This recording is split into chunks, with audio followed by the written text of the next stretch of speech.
Do you ever spend hours and hours in a thrift store desperately trying to find the gems yet never do? I can never find anything at the thrift store. Do you ever feel like your thrift stores just suck? My thrift stores suck. Well, don't you worry, my friend. Alexis Sunshine 83 has got you covered. Alexis Sunshine 83, it's always sunny here. Hey Sunshiners, Alexis Sunshine 83 here. Hello, hello. Now, I have heard all of you with your thrifting dilemmas, and I understand. All my thrift stores by me suck as well, which is why I feel like I can make this video and hopefully give like actually good tips, because there are very specific things that I do before any thrift trip to kind of make sure it's as successful as possible. Now, just a note, having a successful thrift trip doesn't necessarily mean that you like find all of these gems. Honestly, some of my favorite thrift trips were ones that I didn't even buy anything. It all just honestly depends on kind of what you're wanting to get out of the thrift trip. And obviously that's kind of what I'm going to go through in this video. But first, if you aren't subscribed and you like thrifting, which obviously do because you're watching this video, then definitely make sure you hit subscribe so you can be part of my future thrift trips. Now, I have actually made a like how to thrift video years ago and it was garbage. Honestly, now that I've been consistently thrifting about like 4 to 5 years, and honestly 99% of my closet is all secondhand, I feel like I have the knowledge to share, and I'm hoping at least like one thing in this video is helpful to you when it comes to thrifting. So let's get into it.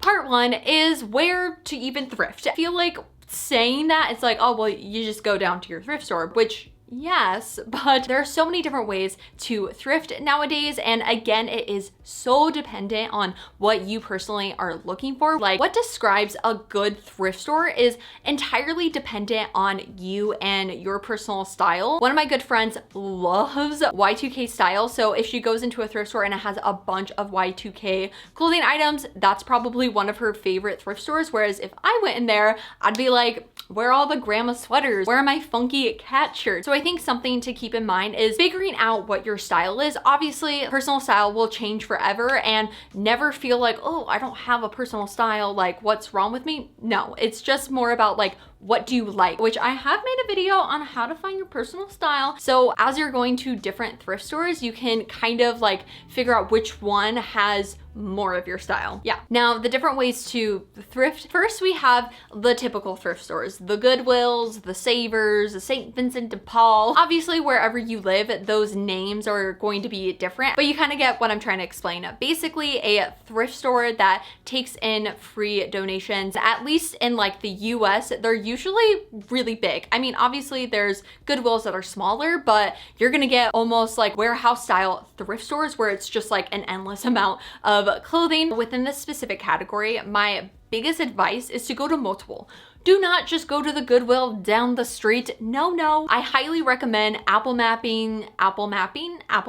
using Apple Maps or Google to find different locations of thrift stores. I mean, I feel like that's a pretty obvious thing, but especially when it comes to the main brand ones, because for example, Goodwill, depending on what county it is in, specifically, at least I know in Southern California, they are owned by different CEOs and their stores are kind of structured similar, but also kind of different. So you have Goodwill of Southern California, you have Goodwill of Orange County, you have Goodwill of LA. There's honestly so many just in Southern California. And so a lot of times, not only is the store going to be structured a specific way depending on the county and like the CEO, but obviously where that Goodwill or honestly thrift store is placed based on the clientele that is donating is going to be different. I just highly recommend going to as many as you can, and maybe you go to one and it sucks, you can just keep that mental note. Trust me, there are thrift stores I will never go back to for multiple reasons, but obviously I wouldn't know unless I went. And sometimes maybe a thrift store, like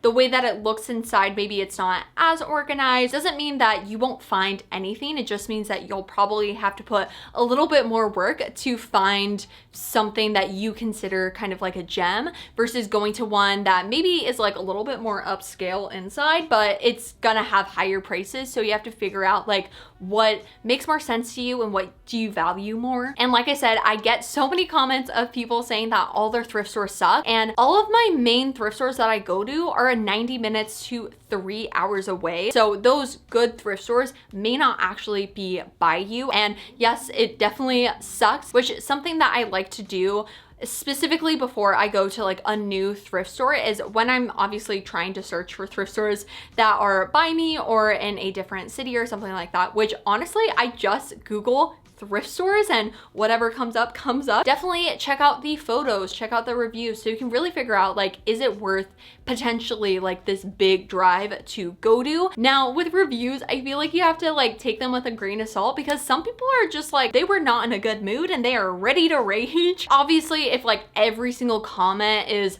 very similar like negatively, then like maybe don't go to it. Or honestly, sometimes I still go just to see for myself, especially because if a thrift store has like a bunch of negative reviews, probably not a lot of people are gonna go to it. So potentially going there, and maybe it was just like the music that played or the way that the thrift store is structured. Kind of like an example is that there is a Goodwill in LA that is so messy, like clothes on the ground, hangers like out and about, but honestly, I have found some amazing pieces there. Yes, it takes longer, and there is a point where you're like, I literally want to give up. But again, that's thrifting. And as you go to different thrift stores, different locations of specific thrift stores, you'll start to gauge what is usually at that thrift store. So when you are potentially looking for something specific, whether it's home decor or like denim, you're like, oh, I know the Yorba Linda in Savers is perfect for that, or the Angel View in Palm Springs has the most amazing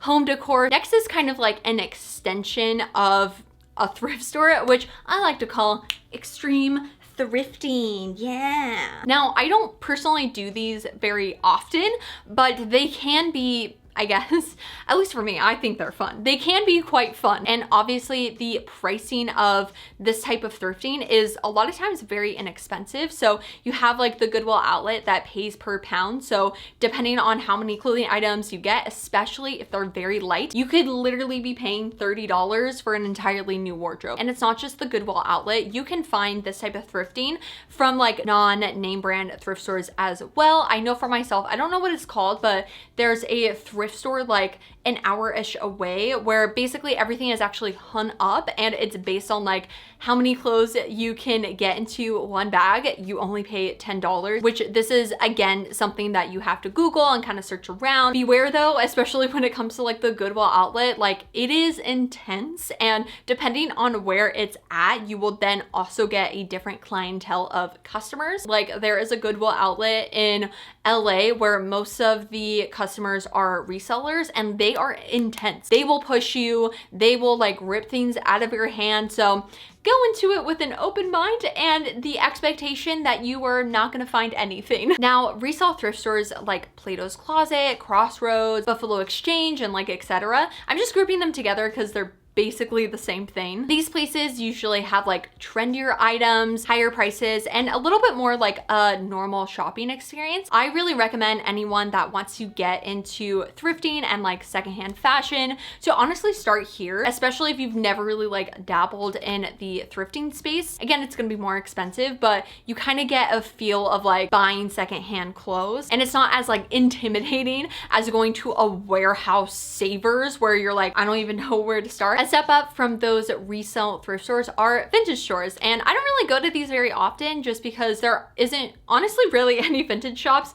where I live. All of them are gonna be in like LA. Obviously, this is gonna be like one of the priciest ways to buy secondhand. Usually you're gonna find more like denim, Harley Davidson shirts, or like graphic tees. I feel like a lot of people kind of steer clear of these types of places, and it's not that like every single vintage store is gonna be super expensive. Like I think you can find like deals somewhat, but I think it's really great if for example, you're looking for a very specific type of jean. Like you have been trying to thrift jeans for such a long time. You've watched all of my how to thrift jeans videos like over and over again, and you just cannot find some for yourself. Going to a vintage store, they may have them. Similar to that are flea markets, and a lot of vintage stores will like sell at flea markets, at least the ones in LA. This is very specific on, I think, my location. Obviously, depending on where you live, it's going to be very different, but most of the flea markets I've gone to have a really good range of like, obviously the typical Harley Davidson, the denim, but sometimes very like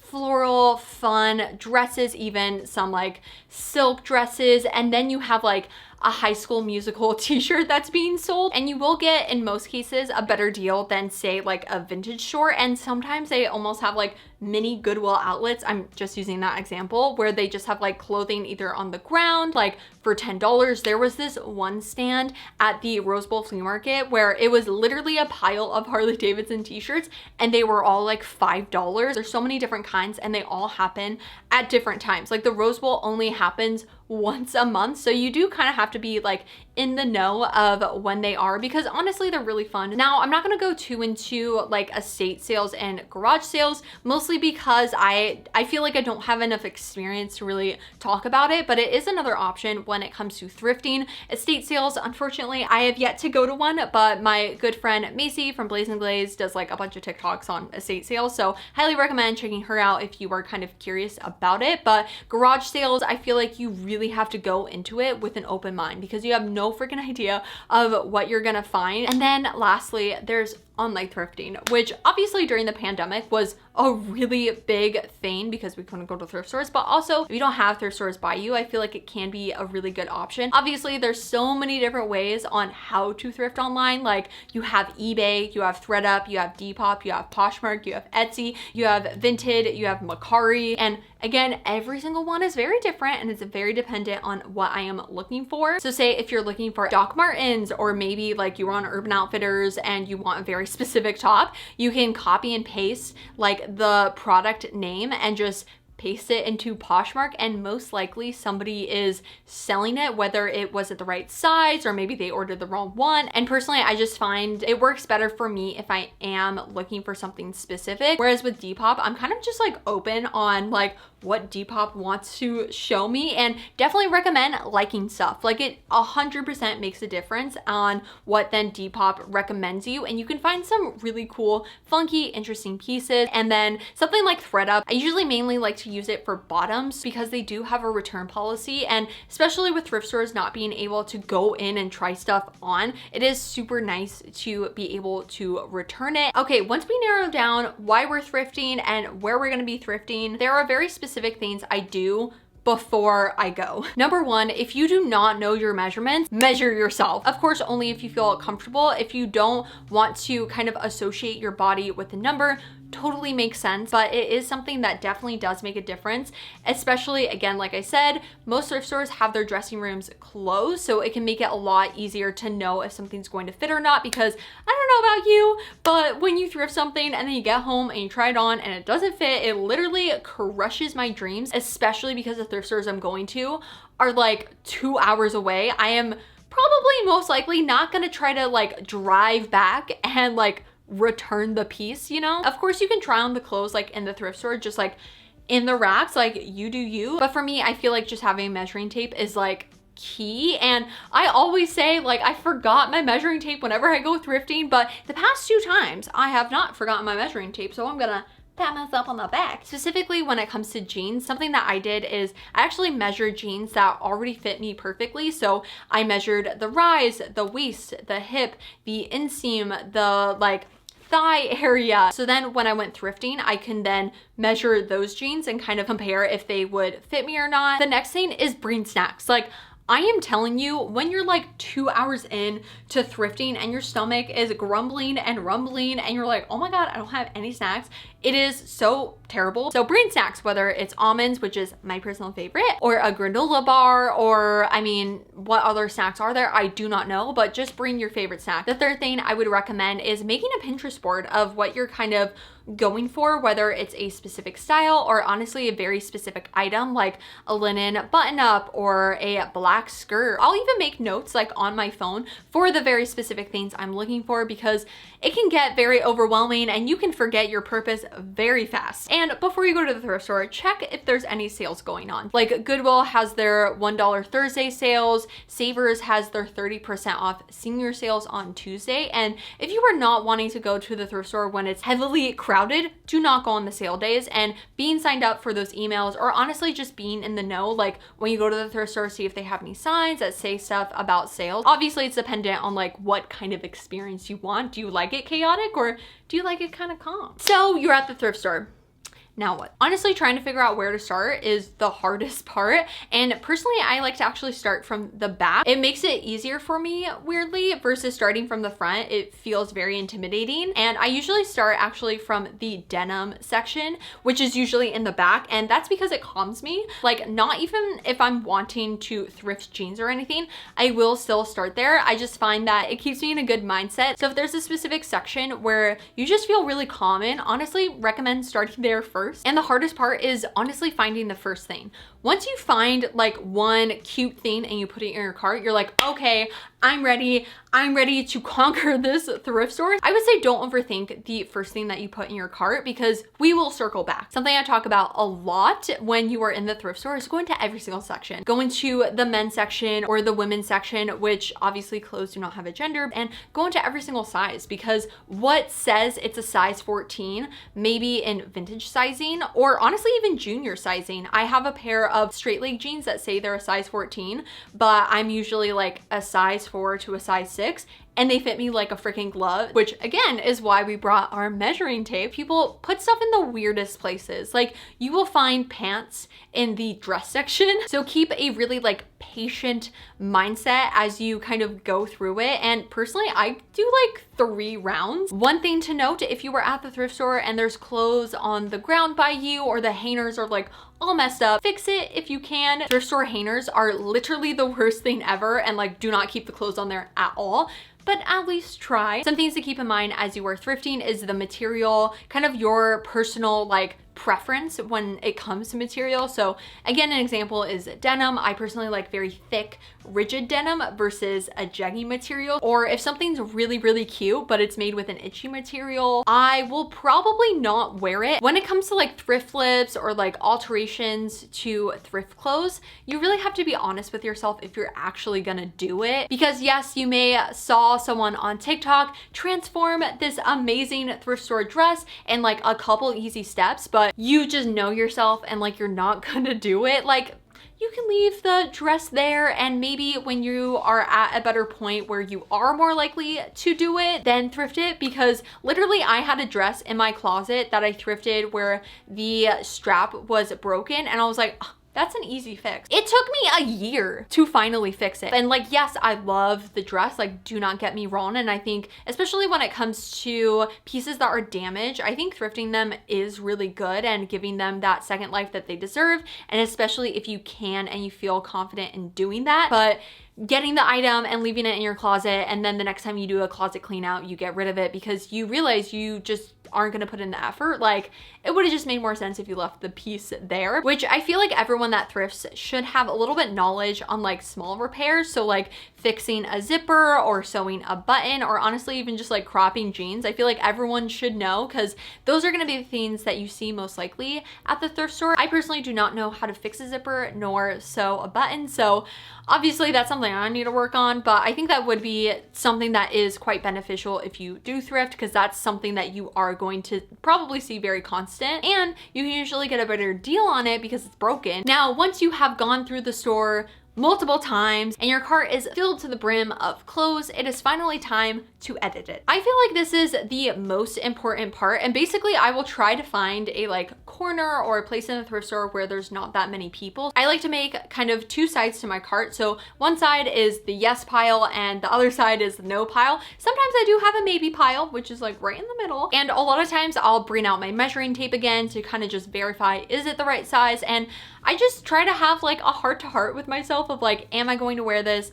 Do I love it? Does it make sense for me to own? Once you kind of feel good about the pieces that you are gonna buy, you are then gonna take all of your no's and put them back in your place. Do not just put a dress in the jacket section. No, go back through the store, put the pieces back into their categories. And honestly, I feel like this is a really good time for your yeses to kind of marinate in your mind of like, do I actually really love like this specific piece that I said yes to? Or maybe even your maybes. This is a time to kind of like think about it in your head. Of course, this is very specific on when and if you do actually find stuff, but honestly, you may do all of these tips that I talked about and literally not find anything. And that's 100% okay. There's so many variables that depend on if you are going to find something at the thrift store. And sometimes I just enjoy like walking through the thrift store, looking at the clothes, and I then will just walk out with nothing. Maybe, yes, I did find some cute stuff, but like I knew in my heart, I am just not gonna wear it. And so I put it back. And like I said, there's so many different avenues on how to thrift. So if you are really, really wanting to find something specific, trying the other ways, again, going to multiple thrift stores as well. And also I feel like following thrifting creators that either have the same style as you or the same body type, because they may say a certain location that has specifically what you're looking for. And I think also watching these types of videos, like literally just going on YouTube and searching how to thrift like a pro, ultimate guide to thrifting, you're gonna get so many different tips. Yes, we will probably overlap. I mean, this concept of a video is not original. Like I'm not the first one to do it, nor will I ever be the last. Depending on where the person is located and a bunch of different factors, like they are going to give some insight or a different perspective than I can, and like vice versa. Alrighty, thank you guys so much for watching. Definitely comment down below any thrifting tips that I didn't give. And again, if you like thrifting, which you definitely do, you watched this entire video, like you do like thrifting, make sure you subscribe right down below and hit that little bell to be notified every time I make a new video. And don't forget to follow me on Instagram, which is alexsunshine83, to keep up to date with me during the week. I will see you guys on Wednesday with a brand new video. I hope you have a super sunny Sunday. Enjoy life, be happy, and I love you lots. Bye!